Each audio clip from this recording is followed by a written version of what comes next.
জায়গাগুলোতে হজের সময় মুভ করতে হয়।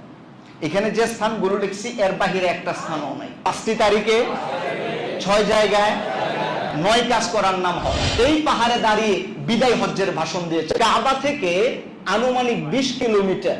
আল হজ্জুল মাবরুর লাইসা লাহুল জাযাউ ইল্লাল জান্নাহ। কবুল হজ এর জাযা আল্লাহ পাকের পক্ষ থেকে একটাই, সেটা হচ্ছে আল্লাহর জান্নাত। সুবহানাল্লাহ।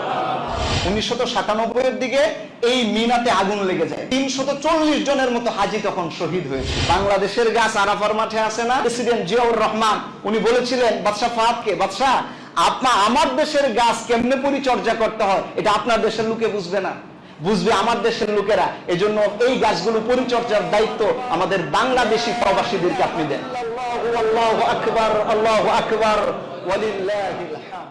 মনে রাখবেন হজ হয় 5টি তারিখে। হজের কাজগুলো করতে হয় কয়টি তারিখে? 5টি তারিখে হজের কাজ করতে হয়। এই যে আপনাদের এখানে অনেকগুলো ছড়ানো ছিটানো কিছু বিষয় আমি এখানে লিখে দিয়েছি, আপনারা বুঝবেন এই জায়গাগুলোতে হজের সময় মুভ করতে হয়। এখানে যে স্থানগুলো লিখছি এর বাহিরে একটা স্থানও নাই। এখানে যে স্থানগুলো লিখলাম এগুলো হচ্ছে হজের সময় আমাদের যেতে হবে। 5 দিন বসে এই সকল জায়গার বিভিন্ন জায়গায় যে কিছু কাজ করতে হবে, এই হলো হজ। তাহলে আমাদের যেতে হবে সারা বছর ধরে নাকি নির্ধারিত 5টি দিনে?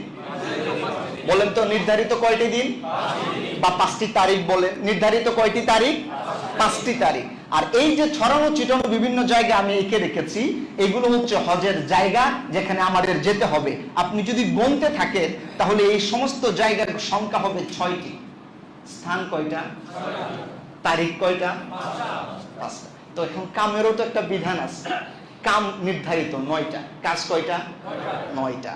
তাহলে আমি বলতে পারি যে হজ হচ্ছে 5 তারিখে 6 জায়গায় 9 কাজ করা। এর মধ্যে একটা তারিখ হলো 8, আর একটা তারিখ হলো 9, আর একটা তারিখ হলো 10, আর একটা তারিখ হলো 11, আর একটা তারিখ হলো 12। গুনেন তো কয়টা হলো? 5টা। এটা মনে হয় জানুয়ারি এবং ফেব্রুয়ারির তারিখ।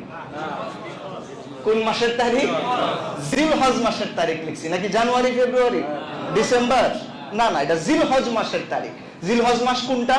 এই যে আমরা ঈদুল আযহা করব না, অনেকেই বলি বড় ঈদ, কুরবানির ঈদ। এই কুরবানির ঈদ হয় কিন্তু এই জিলহজ মাসের কয় তারিখে?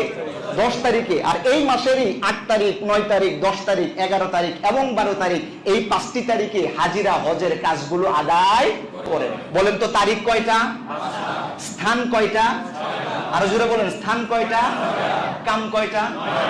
তাহলে 5টি তারিখে 6 জায়গায় 9 কাজ করার নাম হজ। আবার বলেন, 5টি তারিখে 6 জায়গায় 9 কাজ করার নাম হজ। কয়টা কাজ? এই 9টা কাজ করলে আপনার হজ কমপ্লিট হয়ে যাবে, আপনার কোনো ত্রুটি থাকবে না, বড় কোনো ত্রুটি আপনার হবে না 9টি কাজ করতে পারলে। এইবার হজ বলতে যে কি জিনিস মোটামুটি একটা বুঝ হয়ে গেছে না? বাকি কাজগুলো বুঝবো, তাই তো হইলো। আমরা এখানে বুঝেছি এই যে তারিখগুলো রেখেছি, হজের 3টা স্টেপ। তারিখ মনে রাখতে হবে, স্থান মনে রাখতে হবে, কাজ মনে রাখতে হবে। তারিখ, স্থান, কাজ। বলেন তারিখ, স্থান, কাজ। তারিখ কয়টা? স্থান কয়টা? কাজ কয়টা? আচ্ছা, তারিখগুলো আমরা পরিচিত হয়েছি। তারিখগুলো হলো জানুয়ারির 5 তারিখ। কোন মাসের কত তারিখ? জিলহজ মাসের কয়টা তারিখ? 5টা তারিখ নাকি 5 নাম্বার তারিখ? 5টা তারিখ। কি কি বলেন তো? আবার আবার বলেন, কয়টা তারিখ হয়েছে? 5টা তারিখ। মনে থাকবে তো? ভুলে যাবেন না। আচ্ছা, এইবার আমরা স্থানগুলো সম্পর্কে বুঝি। হজের 3টা ধাপে আমাদের বুঝতে হবে, তারিখ, স্থান আর হলো কাজ। তারিখগুলো তো বোঝা কমপ্লিট। আচ্ছা, এবার স্থানগুলো বলি। এই যে আমি এখানে লিখেছি, একটু তাড়াহুড়া হয়েছে যেহেতু আমার ওই দিকে সময় চলে গেছে, আমি একটু দ্রুত আর্ট করার চেষ্টা করেছি। আচ্ছা, তো এই যে এই জায়গাটা, এটাকে বলা হয় কাবা। এটা আমরা সবাই চিনি, জানি না এমন কোনো ব্যক্তি নাই। এটা হচ্ছে কাবা। কাবা থেকে যদি আপনি বাকি গাছগুলো একটু চিনেন, স্থানগুলো, তাহলে খুব সহজে বুঝতে পারবেন। আমাদের হজ করতে যায় একটা জায়গায় যেতে হবে, নামটা কি? আরো জোরে বলেন, আর একটু আস্তে বলেন, অতি জোরে হয়ে গেছে। আচ্ছা, যাই হোক, আমাদের একটা জায়গায় যেতে হবে, নাম কি? কাবা। আর একটা জায়গায় যেতে হবে, সাফা এবং মারওয়া। এই যে কাবার পাশে সাফা এবং এই হচ্ছে মারওয়া, এই জায়গায় আমাদের যেতে হবে। এটা হচ্ছে সাফা মারওয়া। আপনারা বলতে পারেন, হুজুর এগুলো কি? টেলিভিশনের স্ক্রিনের মতো আইকে রাখছেন, দেখা যায়। এগুলো কি টেলিভিশনের স্ক্রিন মনে হইতেছে আপনাদের কাছে? এটা হচ্ছে জামারাত। এটার নাম কি? জামারাত। বলেন তো এটার নাম কি? এই যে শয়তানকে পাথর নিক্ষেপ করেন না, হ্যাঁ, এটার আমরা বলি, কেউ বলে ছোট শয়তান, বড় শয়তান, মেজো শয়তান, এগুলো জামারায়ে কুবরা, উস্তা, সুগরা। এই জায়গায় শয়তানকে হলো পাথর নিক্ষেপ করতে হয়, এটা মিনার অন্তর্ভুক্ত। এই যে এই জায়গাটা আপনি আর যদি আরো ক্লিয়ার করে বুঝি যে স্থানগুলো কোথায় কোথায় আছে, তাহলে আরো ক্লিয়ার হবে আপনাদের। যেমন কাবা আমাদের হজের সময় যেতে হবে, এই কাবার পরে সাফা মারওয়ায় যেতে হবে। সাফা মারওয়া কি কাবা থেকে বহু দূরে? এই যে সাফা পাহাড়টা আনুমানিক হচ্ছে 100 মিটার। কয়শো মিটার? খুব বেশি না, আপনি হেঁটে গেলে 5 মিনিটও লাগবে না, তাই না? হেঁটে চলে যাবেন। এই এত কাছে হলো সাফা। আর সাফা থেকে মারওয়া হচ্ছে 450 মিটার। কত মিটার? সাফা থেকে মারওয়া কত মিটার?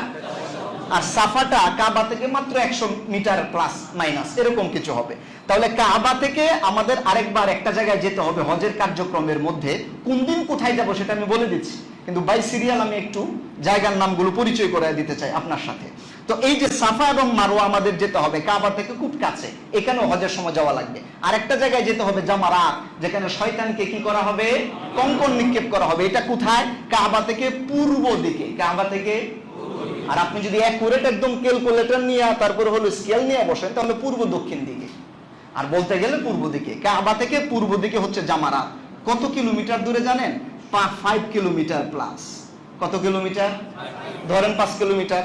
একটু একবারে আপনি আবার কদম গদম গণে গেলেন তো ভুলও হইতে পারে। আনুমানিক 5 কিলোমিটার, একটু এদিক সেদিক হবে। তাহলে কাবা থেকে জামারাত কয় কিলোমিটার? 5 কিলোমিটার। কিন্তু এটা 10 কিলোমিটার তো হবে না, তাই না? মোটামুটি একটা ধারণা হচ্ছে না আপনাদের? তাহলে কাবা থেকে জামারাত কয় কিলোমিটার? এখানেও আমাদের হজের সময় যেতে হবে। আরেকটা জায়গা আছে হজের সময় যাইতে হবে, এটার নাম হচ্ছে মিনা। বলেন তো এটার নাম কি? আরো জোরে বলেন। মিনা। এই যে মিনা, আমি একটু পরিচয় বলে দিই। এই যে এই জায়গাটা, এটা হচ্ছে তাবু। মিনার এই যে আপনারা দেখতেছেন এই যে জায়গাগুলো, এটা হচ্ছে তাবু। আপনি মিনাতে গেলে দেখবেন তাবু আছে। এটাকে বলা হয় তাবুর শহর। মিনাকে কি বলা হয়? তাবুর শহর। কারণ এত পরিমাণ তাবু এখানে, লক্ষ লক্ষ তাবু আছে। কেন? কারণ হাজিরা এখানে থাকতে হয়। বেশ কয়েকটা দিন রাত এই মিনায় হাজিরা কি করেন? অবস্থান করেন। তো খোলা আকাশের নিচে কষ্ট হয়ে যাবে। অতীতে হাজিরা যখন মিনায় যেতেন তখন বাড়ি থেকে তাবু নিয়ে যেতেন, 5-7 জনে মিলে একটা তাবু গুছায় তারপর এখানে থাকতেন। তখনকার ওই দেশের সরকার ভাবলো এইভাবে যদি সবাই এই তাবু নিয়ে আসে ওনাদেরও কষ্ট হয়, আমরা যদি ফিক্সড করে দেই তাহলে ভালো হয়। তখন সরকার উদ্যোগ নিয়ে মিনাতে তাবু টানানো শুরু হয়েছে। এটা এই যে আপনার 1 হাত আর 2 হাত জায়গা নয়, 20 বর্গ মাইল এরিয়া জুড়ে। কয় বর্গ মাইল? 20 বর্গ মাইল, বিশাল এরিয়া জুড়ে লক্ষ লক্ষ তাবু তখন স্থাপন করা হলো 1990 সালে। 1990 সালে যখন এখানে তাবু স্থাপন করা হয়, কাপড়ের তাবু ছিল, যেগুলো ছিল আগুন সংবেদনশীল। যে কারণে কিছুদিন পরে এখানে আগুন ধরে গেছিল গরমের কারণে। আমাদের মনে আছে নিশ্চয়, আপনাদের অনেকের যাদের জানা আছে, 1997 এর দিকে এই মিনাতে আগুন লেগে যায় তাবুতে, প্রচন্ড হিট, কাপড়ের এগুলো। 340 জনের মতো হাজি তখন শহীদ হয়েছিল। সরকার চিন্তা করলো এইভাবে তো আমি হাজি মেরে ফেলাবো, তার চাইতে আমরা এটাকে যদি কপার দিয়া এবং ফেনিলন দিয়া সুন্দর করে তাবুগুলিকে সিস্টেম করতে পারি যেগুলো অগ্নি নিরোধক, তাহলে আর আগুন লাগবে না। পরবর্তী সময়ে অগ্নি নিরোধক তাবুর ব্যবস্থা করা হলো, তাবুগুলোকে একটু বড় করা হলো, 8 meter by 8 meter, 26 feet by 26 ফিটের তাবু। লক্ষ লক্ষ তাবু সেখানে আছে মিনাতে। এখানে হাজিরা কি করবেন? অবস্থান করবেন। এই মিনাটা কাবা থেকে কত দূরে জানেন? আনুমানিক 9 kilometre plus, 9 kilometre plus minus. এই মিনা হচ্ছে কাবা থেকে এতটুকু দূরে। আমরা কাবাকে সেন্টার ভাবলাম বুঝার স্বার্থে, এটাও পূর্ব দিকে। আরেকটা জায়গায় আমাদের যেতে হবে, এই যে এইখানে আপনার একটা পাহাড়ের মতো দেখতে পাচ্ছেন না?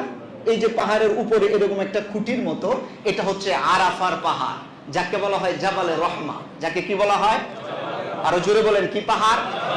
জাবালে রহমা, রহমতের পাহাড়। রাসূল আকরাম সাল্লাল্লাহু আলাইহি সাল্লাম এই পাহাড়ে দাঁড়িয়ে বিদায় হজ্জের ভাষণ দিয়েছেন। বলেন আল্লাহু আকবার। আর মন থেকে বলেন আল্লাহু আকবার। আল্লাহ রাসূল বিদায় হজ্জে ভাষণ দিয়েছিলেন আরাফার যে পাহাড়ে দাঁড়িয়ে।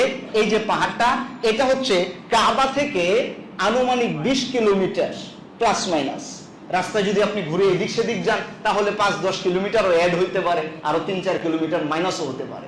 তাহলে আনুমানিক দূরত্ব কত কিলোমিটার? 20 কিলোমিটার। কাবা থেকে আরাফা এটাও পূর্ব দক্ষিণ দিকে, কাবা থেকে পূর্ব দক্ষিণ দিকে কত কিলোমিটার দূরে? আনুমানিক 20 কিলোমিটার।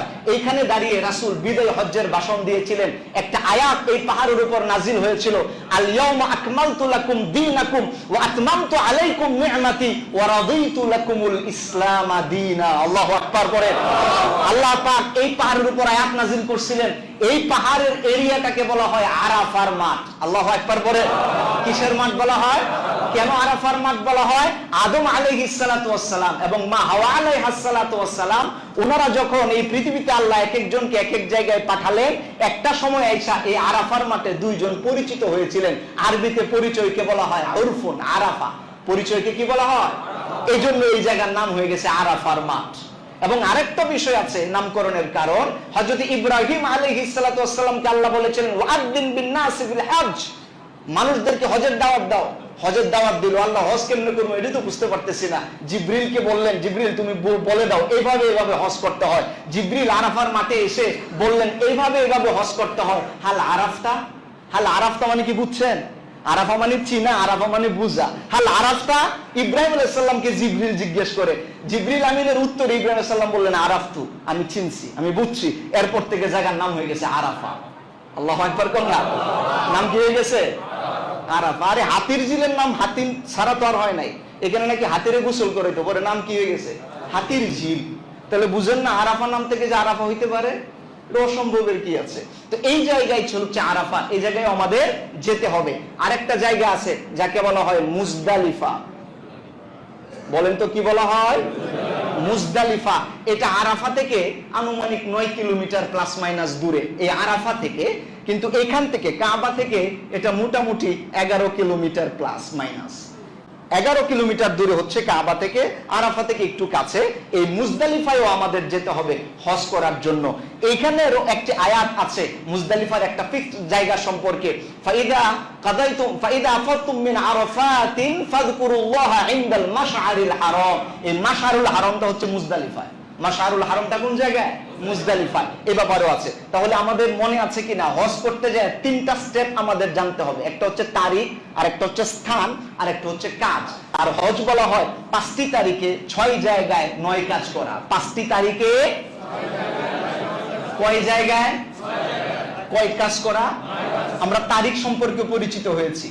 এরপরে আমরা স্থান সম্পর্কেও পরিচিত হয়েছি। আরাফা সম্পর্কে আরো অনেক বিস্তারিত জানার মতো অনেক কিছুই আছে। আরাফার ময়দানে কিন্তু আমাদের বাংলাদেশের সাথে একটা ইতিহাস জড়িত। ওখানে কিন্তু হলো যে নিম গাছ আছে। বাংলাদেশের গাছ আরাফার মাঠে আছে না?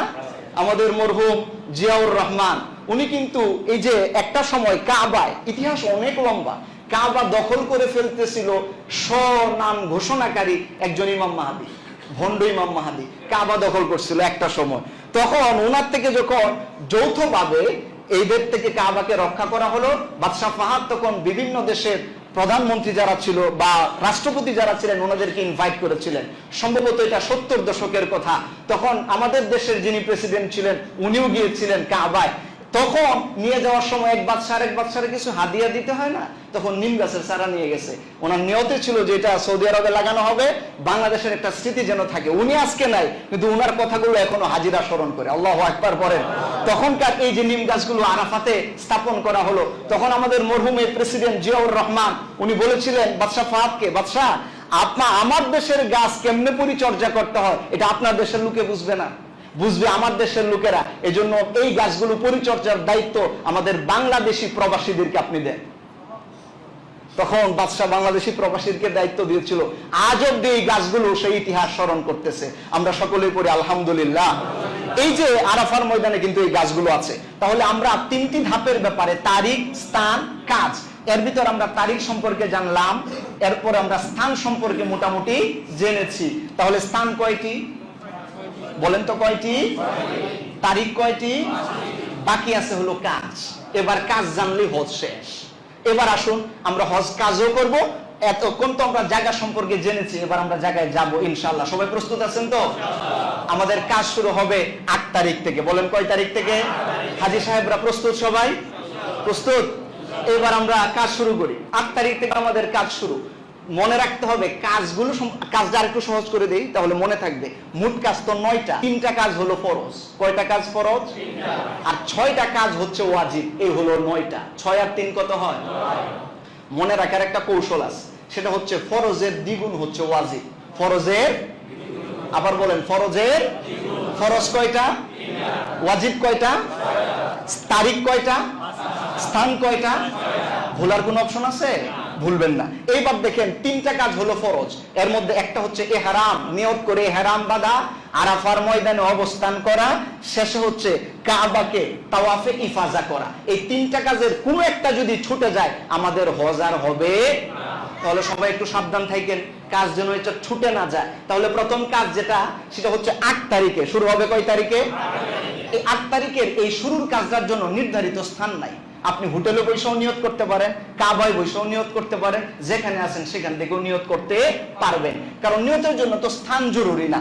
এই 8 তারিখ একটা আমাদের ফরজ বিধান, এই দিন আমরা হচ্ছে নিয়ত করব। তো নিয়তটা কি করতে হয়? নিয়তের আগে হচ্ছে ইহরামের পোশাক পরতে হবে, 2 রাকাত নফল নামাজ পড়বেন ওই আগের মতো, এরপরে নিয়ত করতে হবে এইভাবে, আল্লাহুম্মা ইন্নী উরিদুল হাজ্জা ফায়াসসিরহু লি ওয়া তাকাব্বালহু মিন্নি। সবাই একবার আমার সাথে পড়েন, আল্লাহুম্মা ইন্নী উরিদুল হাজ্জা ফায়াসসিরহু লি ওয়া তাকাব্বালহু মিন্নি।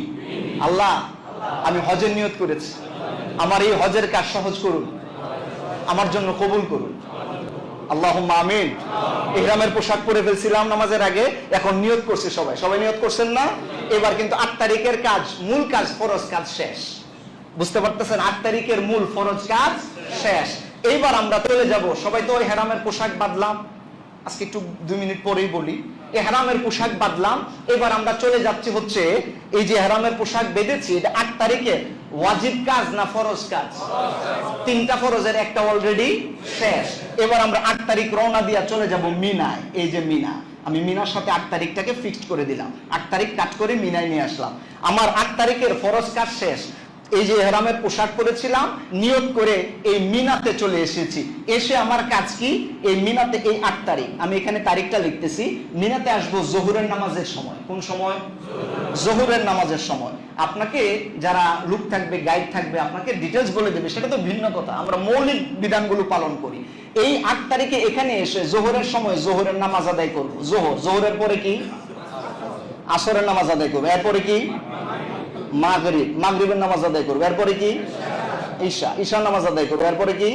ফজর। কয় ওয়াক্ত হলো একটু বলেন তো? 5 ওয়াক্ত। এই 5 ওয়াক্ত নামাজ মিনাতে আমরা থাকবো এবং আদায় করবো। এটা হচ্ছে সুন্নাহ। এটা কি? ওয়াজিবও না, ফরজও না। এরপর আমি লিখলাম, যেহেতু এটা এইখানে একটা গুরুত্বপূর্ণ সুন্নাহ, এই জন্য এই মিনার 8 তারিখের মূল কাজ হচ্ছে ইহরাম বেঁধে নিয়ত করা, হজ্জের নিয়ত করা করলাম। এবং এই মিনাতে এসে আমরা সম্ভব হলে কয় ওয়াক্ত নামাজ পড়বো? কোন ওয়াক্ত ছুটে গেলে হজ ছুটে যাবে? কথা বলেন, হজ ছুটে যাবে? এবার আপনার কাছে ক্লিয়ার না? কোন কাম করতে হবে আর কোন কাম না করলেও সমস্যা নাই, এটা বোঝা হয়ে যাচ্ছে। 8 তারিখ এটা হলো। হুজুর এরপরে কি? পরের দিন তো ফজর, এটা তো আর 8 তারিখ নাই, এখন হয়ে গেছে কয় তারিখ? 9 তারিখ। আরবি মাস সন্ধ্যার সময় চেঞ্জ হয়ে যায়, 9 তারিখ। এবার 9 তারিখে আমার কাজ হচ্ছে, আমরা সবাই এবার রওনা দেব। সবাই প্রস্তুতি নেন, আরাফার মাঠে যাব। কোন জায়গায়? 9 তারিখে কোন জায়গায় যেতে হবে? মনে আছে আপনার? আরাফা কাবা থেকে কত কিলোমিটার দূরে? 20 কিলোমিটার দূরে। এখন কিন্তু আপনার জন্য 20 কিলোমিটার না, আপনি তো ছিলেন হলো মিনাতে। মিনা থেকে এটা মোটামুটি 12, 13, 14 এরকম আনুমানিক কিলোমিটার। আমরা এবার চলে যাব 9 তারিখ। বলেন তো কয় তারিখ? 9 তারিখ চলে গেলাম কোন জায়গায়? আরাফার মাঠে। আরাফার মাঠের কাজ কি? আরাফার মাঠের 1 নম্বর মৌলিক কাজ হচ্ছে এই জায়গায় অবস্থান করা। কি করা? এটা ফরজ। এটা কি? ফরজ। তাহলে ফরজ 3টার মধ্যে 2টা চলে গেল। আরাফার ময়দানে অবস্থান করা, যোহর থেকে মাগরিব এর ভিতরে কোনো একটা সময়। কিন্তু আপনি যেহেতু ওখানে যাবেন 9 তারিখে, ওখানে যোহরের নামাজ আদায় করবেন, যোহরের পরে আসরের নামাজ আদায় করবেন, জামআন ওয়া কাসরান। জামা এবং কসর কেমনে আদায় করতে হয় সেটা না হয় আরেকদিন বলে দিব, সময় যে চলে যাচ্ছে এই জন্য আমি বিস্তারিত বলতে পারতেছি না। তাহলে এই 9 তারিখে আমি যে আরাফার ময়দানে আমরা সবাই চলে গেলাম, এখন আমাদের কাজ হলো আরাফার ময়দানে আসরের নামাজ আর হলো জোহরের নামাজ, কসর এবং জামা একসাথে আদায় করব। এর চাইতে বড় যে জিনিসটা মাথায় রাখতে হবে, নামাজ ছুটে গেলেও আপনি একা আদায় করতে পারেন, এভাবে না হলে ওভাবে পড়লেন, কিন্তু আরাফার মাঠে না গেলে হজ কিন্তু হবে। আল্লাহ রাসূলকে বলা হয়েছিল হুজুর হজ কি? আল্লাহ রাসূল বলছেন আল আরাফা হাজ্জুন, আরাফাই হলো হজ। আপনি আরাফায় গেলেন তো হজ হবে, আরাফায় গেলেন না তো হজ হবে না। এই জায়গায় অবস্থান করতে হবে একেবারে সকাল থেকে নিয়ে সন্ধ্যা পর্যন্ত না, না, মৌলিক বিষয়টা হচ্ছে যোহর থেকে নিয়ে মাগরিব পর্যন্ত। এর ভিতরে আপনি কোনো একটা সময় অবস্থান করলেই আরাফার ফরজ হক আদায় হয়ে যাবে। এরপরও আরো কিছু সুন্নাহ কাজ আছে। আপনি খুতবা শুনবেন, মসজিদে নামিরায় যে ইমাম সাহেব বক্তব্য দিবেন, আরাফার খুতবা শুনবেন, আরো ইত্যাদি ইত্যাদি অনেকগুলো জিকির আজকার করবেন, সেগুলো তো আলাদা আলাদা কাজ। কিন্তু এগুলো না করলে আপনার হজ নষ্ট হয়ে যাবে না। যেগুলো করলে নষ্ট হয়ে যায় জরুরি করতে হবে, আমি কেবল সেগুলোই বলতেছি, তাও তো সময় কুলাচ্ছে না। আমার প্রিয় ভাইরা, আরাফার ময়দানে আমরা কয় তারিখ গেলাম জানি? জানুয়ারির কোন মাসের? জিলহজ মাসের কয় তারিখ? আসরের সময় গেছি না জোহরের সময় গেলাম? জোহরের সময়। কয় ওয়াক্ত নামাজ পড়লাম? জোহর আর আসর। এইবার আসর হয়ে গেল, মাগরিবের ওয়াক্ত হয়েছে, কিন্তু মাগরিবের নামাজ এখন আমরা আর পড়বো না। এগুলো হজের বিধান। মাগরিবের নামাজ ওয়াক্ত হবে, কিন্তু মাগরিবের নামাজ আমরা আরাফার ময়দানে পড়বো। কি কাজ করব? এই মাগরিবের সময় আমরা রওনা দিয়া দিব মুজদালিফায়। এখন সবাই প্রস্তুতি নেন, যেতে হবে কোথায়? মুজদালিফায়। আমরা এখন কোথায় যাব? মুজদালিফায়। কোন তারিখে?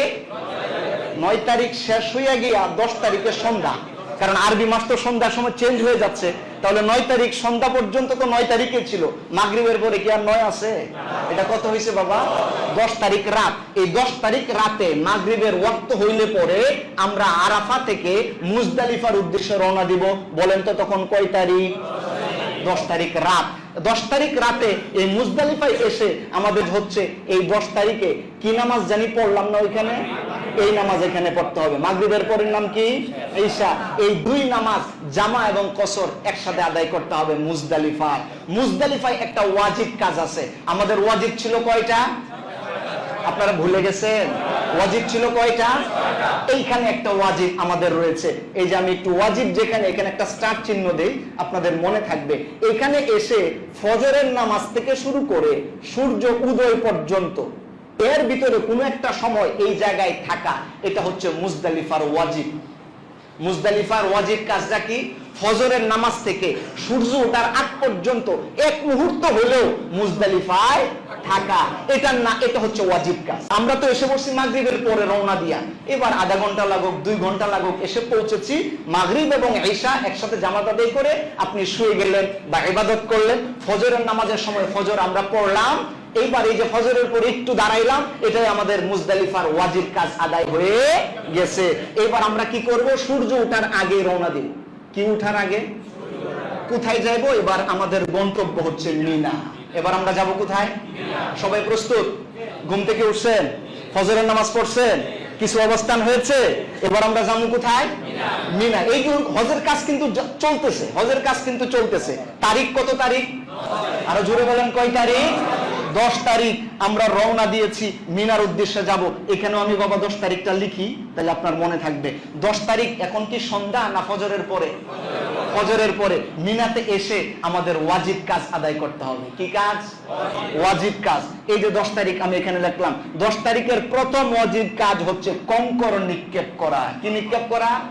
মনে আছে কঙ্কর জানি কোন জায়গায় নিক্ষেপ করা লাগে? জামারা। 3টা খুঁটি আছে, তাই না? এখন অনেক আধুনিকীকরণ করা হয়েছে। এই জামারাতের 3টাতেই আমরা কঙ্কর নিক্ষেপ করব না, একটাতে। তো চয়েস করেন কোনটাতে করবেন। আপনি চয়েস করলে হবে না নবীর চয়েস করে দিতে হবে? রাসূল সাল্লাল্লাহু আলাইহি ওয়াসাল্লাম যেটা চয়েস করে দিবেন ওইটাতে করতে হবে। আমার রাসূল সাল্লাল্লাহু আলাইহি ওয়াসাল্লাম চয়েস করছেন বড়টাতে। কোনটাতে? বড়টাতে 7টা কঙ্কর নিক্ষেপ করবেন। তো কঙ্কর এখন কি করবো আমরা? বাড়ি থেকে তো আর কঙ্কর নিয়ে যাই নাই, ওই যে মুজদালিফায় রাত্রে ছিলাম না, ওই জায়গায় কিন্তু কঙ্কর আমাদের সংগ্রহ করতে হবে। কোন জায়গা থেকে? বোতলে করবেন, পকেটে নিবেন, না হয় ব্যাগে নিবেন, এক জায়গায় নিলেই হলো। তো হুজুর কয়টা নিব? এটাও তো একটা প্রশ্ন। মিনিমাম 70টা নিতে হবে। কয়টা? কিন্তু 70টা কাজে লাগতেও পারে বা তার চাইতে কম 49টা হলেও হতে পারে। কেন, কিভাবে, সেগুলো আমি বলতেছি। তাহলে এখান থেকে আমরা কয়টা পাথর নিয়ে আসছিলাম? 2 কেজি ওজনের করে আনতে হবে নাকি? শয়তানকে যেহেতু মারবে নেই, বড় সাইজের না দিলে কেমন হয়?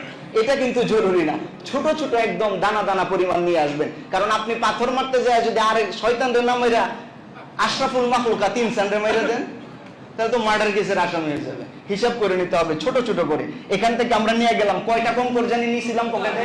70টা। এবং 10 তারিখে যখন গেলাম প্রথম কাজে আমাদের মিনায় কঙ্কর নিক্ষেপ করলাম কয়টা? 7টা, একটা কাজ শেষ। এটাও হলো ওয়াজিব। বলেন তো আগে ওয়াজিব গেছে কয়টা?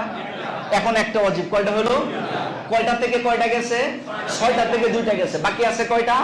4টা। 10 তারিখ আরেকটা কাজ আছে। এটা যখন আপনি কঙ্কর নিক্ষেপ করলেন তখন আপনাকে কুরবানি করতে হবে। কি করতে হবে? কুরবানি। এই যে পশু কুরবানি করে যে ওই পশু এখানে কুরবানি করতে হবে। যার উপরে স্বাভাবিক কুরবানি ওয়াজিব, এর আবার স্বাভাবিক কুরবানিও করতে হবে। এই তো মাসালা অনেক কথা আছে। আপনি মনে করছেন এই পর্যন্ত আইসা পড়ছি আমি আধা ঘন্টা, এটা যথেষ্ট। 5 ঘন্টা আলোচনা করলেও শেষ হইবে না বাবা। কিন্তু আমি তো একটু ফাস্ট চলতেছি, মানে রকেট গতিতে আর কি। তো এখন এই 10 তারিখে আমার আরেকটা কাজ হচ্ছে কুরবানি আদায় করা। কি করতে হবে? কুরবানি করা। এটা একটা ওয়াজিব কাজ।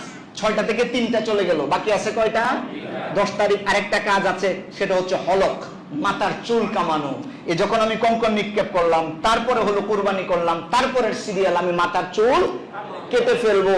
এই যে আমার হজের ইহরাম যে এতদিন পরা ছিল, এই মাথার চুল কাটানোর পরে ইহরামের পোশাক চেঞ্জ করলেও এখন আর সমস্যা নাই, আমার চুল কেটে ফেললাম। এটাও একটা ওয়াজিব কাজ। এটাও একটা ওয়াজিব কাজ। বলেন তো ওয়াজিব কয়টা গেছে? বাকি আছে কয়টা? ফরজ কয়টা গেছে? 2টা। বাকি আছে কয়টা? 1টা। এইবার এই ফরজ শুরু হয়েছে। এই 10 তারিখে একটা ফরজ কাজ আছে। 10 তারিখ আপনি এই মিনা থেকে রওনা দিয়ে হাঁটেন, চলেন সবাই এবার আমরা যাব। কোন জায়গায় যাব? কাবায় যাব। এই যে কাবার কাজ শুরু হয়েছে, এবার যাই আমরা কাবায় তাওয়াফ করব। কি করব? তা আমাদের মনে আছে না, আমরা যে উমরা করছিলাম তাওয়াফ কিভাবে করছিলাম? এই জায়গায় দাঁড়াবো, আমার রাইট হ্যান্ড সাইড থাকবে এদিকে, লেফট হ্যান্ড সাইড থাকবে এদিকে। তারপরে আমরা রওনা দিয়া এখান থেকে এই যে তাওয়াফ শুরু করব। কয়টা চক্কর দিতে হবে? কথা বলেন, কয়টা চক্কর? 7টা চক্কর আমাদের দিতে হবে। এই যে তাওয়াফ কমপ্লিট করলাম, এটা একটা ফরজ ইবাদত। কি ইবাদত? এইটা হচ্ছে ফরজ। এই যে ফরজ আরেকটা গেল। এবার বলেন তো ফরজ কয়টা গেছে? আরো জোরে বলেন কয়টা? তাহলে 3টা ফরজ আমাদের শেষ। এইবার আমরা রিস্ক মুক্ত হয়ে গেছি। এখন যদি কোনো ভুলও করি তাহলে দম দিলেই হবে। হজ কিন্তু আর মাইনাস হচ্ছে না, হজ আমার হয়েই গেছে, হজ আমার কমপ্লিট হয়ে গেছে। ভুল হলে এবার দম দিতে হবে কোন ওয়াজিব ছুটে গেলে। এই 3টাই ছিল সবচেয়ে বড় রিস্ক। আমরা এবার তাওয়াফ করছি না, আমাদের হজের মৌলিক ফরজ কাজগুলো শেষ। এটা করছি কয় তারিখে? আরো জোরে বলেন, কয় তারিখে? এই 10 তারিখে আরেকটা ওয়াজিব কাজ আছে, সেটা হচ্ছে সাই। এখানে তো বললাম তাওয়াফ। এই তাওয়াফকে বলা হয় তাওয়াফে ইফাজা। এই তাওয়াফকে কি বলা হয়? অথবা তাওয়াফে জিয়ারাত। এই তাওয়াফ করলাম। 10 তারিখে আরেকটা কাজ হচ্ছে সাই। কি করতে হবে? সাফা মারওয়ায় সাই করতে হবে। সাফা মারওয়ায় সাই করতে হবে। এই যে সাফা মারওয়া, এটা হচ্ছে ওয়াজিব। বলেন তো ওয়াজিব কয়টা গেল? বাকি আছে ওয়াজিব কয়টা? মনে থাকবে না? আর আমাদের সব জায়গায় মোটামুটি বিচরণ হওয়া শেষ। 6টা জায়গায় যাওয়ার কথা ছিল না, গেছি না 6 জায়গায়। আমাদের মৌলিক কাজ শেষ। এখন কিছু আরো এক্সট্রা কাজ রয়েছে, সেটা রাসূল সাল্লাল্লাহু আলাইহি ওয়াসাল্লাম শিখিয়ে দিয়েছেন। এই দিন তো আপনার সন্ধ্যা হয়ে গেল। পরের দিন 11 তারিখ, 11 জিলহজ। এই দিন আপনি মিনাতে অবস্থান করবেন, আবার মিনায় চলে আসতে হবে। আমরা সবাই মিনাতে অবস্থান করব, কিন্তু সূর্য পশ্চিম আকাশে হেলার পরে এরপরে আমরা আবার কঙ্কর নিক্ষেপ করতে যাব। এইবার কঙ্কর কিন্তু একটাতে নিক্ষেপ করব না, 3টাতে। কয়টাতে? সকলের পাথর আছে না পকেটে? এবার আমরা কি করব? কঙ্কর নিক্ষেপ করব। এবার আমরা এই যে এইখানে একটা 7টা কঙ্কর নিক্ষেপ করব। মিডল যেটা, এটাকে বলা হয় উস্তা। হ্যাঁ, জামারায়ে উস্তা, এখানে 7টা নিক্ষেপ করব। জামারায়ে কুবরা যেটা, এখানেও 7টা নিক্ষেপ করব। এই দিন 11 তারিখের কাজ অদ্দুরি। এটাও ওয়াজিব কাজ, কিন্তু আমরা নতুন করে সংখ্যা গণবো না। এই জন্য আমরা তো একবার বলছি কঙ্কর নিক্ষেপ করার নামে ওয়াজিব। আমার কথা বুঝছেন না? এই জন্য আবার নতুন করে ওয়াজিব আর লিখবো না। কঙ্কর নিক্ষেপ করাই কি ওয়াজিব, বাস এটা ওয়াজিবের অন্তর্ভুক্ত হয়ে গেল। তাহলে এটা আমরা কয় তারিখে করলাম? 11 তারিখে। সকলে বুঝতেছি? এইবার 11 তারিখে আর কোনো কাজ নাই বাবা, ওইখানে নামাজ পড়লাম, জিকির আজকার চলতেছে, বাস এগুলো আমাদের চলতেছে। এরপরে চলে আসবে তারিখ নাম্বার কত? 12। 12 তারিখেও সূর্য পশ্চিম আকাশে হেলার পর থেকে আমাদের শুরু হবে আবার কঙ্কর নিক্ষেপ করা। 7টা করে প্রত্যেক জামারাতে, সুগরা, উস্তা, কুবরা মারেন। এখানে সবাই 7টা মারছেন। এবার মিডলে মারেন, দিয়েছেন। এবার বড়টাতে মারেন, মারছেন। সব জায়গায় মারা হয়ে গেল। আমাদের হজের কাজ কমপ্লিট। আলহামদুলিল্লাহ বলেন। আমরা সবাই এখন পাক্কা হাজি। কিন্তু একজন এসে করতেছে, হুজুর আমরা এই যে কঙ্কর নিক্ষেপ করছিলাম, কঙ্কর নিক্ষেপ করার পরে মাগরিবের আগেই 12 তারিখ মিনা ত্যাগ করার কথা। এটা একটা হজের বিধান। মাগরিবের আগেই মিনা থেকে কি হয়ে যেতে হবে? বের হয়ে যেতে হবে। এটা আমি বলে দিছিলাম, কিন্তু সবাই মানে নাই। দুইজনকে তো হুজুর মানবো কেমনে? পায়ে যে ব্যথা, আপনি বললেই কি আর পারি? আমি তো হুজুরি যে 12 তারিখে কঙ্কর মারছি ঠিক আছে, কিন্তু মিনা থেকে বাবা বের হইতে পারলাম না। আমাদের আছেন অনেক মুরব্বী হাজি, মানে আপনাদের পায়ে সমস্যা, এখন মাসালা কি? এটাও মাসালা আছে। আমরা যারা বেরিয়ে চলে গেছি, আমাদের হজ কি হয়ে গেছে? কমপ্লিট হয়ে গেছে। একটা ওয়াজিব শুধু বাকি আছে। কয়টা ওয়াজিব? এটা বলতেছি। আর ওই ব্যক্তি, উনি তো বের হইতে পারলো না, ওনার নিয়ম হচ্ছে বাবা আপনি আরেক দিন থাকেন, মিনার আরেক দিনের মেহমান, আপনি আরেক দিনের মিনার মেহমান। ওই ব্যক্তির জন্য অপশনাল, এটা সবার জন্য না। যদি কারো সমস্যা থাকে, ওই ব্যক্তি 13 তারিখেও কোন মাসে ওই মিনায় থাকবেন। কাজ কি? পরের দিন 13 তারিখে আবার কঙ্কন নিক্ষেপ করতে হবে। তাহলে আমরা নিক্ষেপ করছিলাম কয়টা? এই হিসাবটা আগে একটু করি। এই 7 দুগুণে কত হলো? 14। এখানে 7 দুগুণে 14, এখানে 3 সাথে হলো 21। সমানের ওইদিকে জায়গা নাই, আমি এদিকে লিখি। কয়টা হলো? 49টা। আমরা নিক্ষেপ করছিলাম কয়টা? 49টা। 70টা কেন আনছিলাম জানেন? রিস্ক আছে। 49টা নিয়ে আসলে পরে যদি 13 তারিখও থাকা লাগে, এখন আপনি পাথর বেবেন কই? একটা ঝামেলা না? এবারে হুজুর বলতেছে, হুজুর আপনি তো বলছিলেন 70টা আনছি, ঠিক আছে, এবারে কি করবো? যে আপনি 13 তারিখ 7টা পাথর নিক্ষেপ করে আসবেন। এই জায়গায় আবার 7টা, এখানে আবার 7টা, এখানে আবার 7টা। এবার এখানে হচ্ছে 21, এখানে হচ্ছে 21, আর এখানে হচ্ছে 28। বলেন তো উনার কয়টা হইলো? 70টা। এই বেচারা কোর্স কমপ্লিট করছে, 70টা দিলেন। এরপরে আবার মাগরিবের আগে এখান থেকে চলে আসলেন। উনি একটা ওয়াজিব ছাড়া পাক্কা হাজি। ওয়াজিব কয়টা বাকি আছে? আপনারা কি হজটা বুঝতেছেন? একটা শুধু ওয়াজিব বাকি আছে। সেটা হচ্ছে কোনটা? সেটা হচ্ছে আপনার এবং আমরা যখন এই মক্কার এরিয়া ত্যাগ করব, হারাম থেকে তো চলে আসবো, হজ কমপ্লিট, এবার চলে যাব না, মদিনায় যাচ্ছি। যারা আগে মদিনায় গিয়েছেন তারা দেশে ফিরতেছি। ফিরার সময় একটা তাওয়াফ করতে হয়। ফিরার সময় কি করতে হয়? তাওয়াফ। এটা হচ্ছে ফিরার সময়, যখন আপনি ফিরবেন তখন আপনি তাওয়াফ করবেন। এই তাওয়াফটা হচ্ছে ওয়াজিব, তাওয়াফে বিদা বলা হয়। কি তাওয়াফ বলা হয়? তাওয়াফে বিদা। এই বিদায় তাওয়াফ করলেন, আপনি একদম পরিপূর্ণ ফরজ এবং ওয়াজিব কমপ্লিট করলেন। এইবার আমরা পাক্কা হাজি হয়ে গেছি। আল্লাহ পাক আমাদের হজকে কবুল করুন। হাজি সাহেবরা খুশি আছেন না? বুঝে গেছেন একদম ক্লিয়ার? আল্লাহ পাক আমাদের এই হজ এবং উমরাকে কবুল করেন। আমরা পড়ি আমিন।